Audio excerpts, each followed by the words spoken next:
Attende Domine. Mtakatifu Benjamin, shahidi wa Kikristo, alikuwa shemasi wa kanisa katika Uajemi ambayo sasa ni Irani.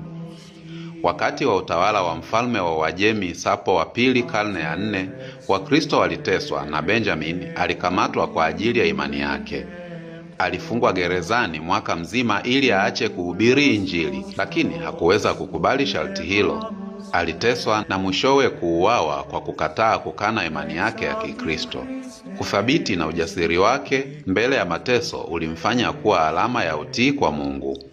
Mtakatifu Benjamin mara nyingi anaelezewa kama mfano wa kujitolea kwa Kristo na shahidi, hasa kwa wale wanaoteseka kwa ajili ya imani yao. Hadithi yake ni mojawapo ya hadithi nyingi za mashahidi wa Kikristo wa mapema ambao walikumbana na magumu huko Uajemi na katika dola la Kirumi kwa ujumla.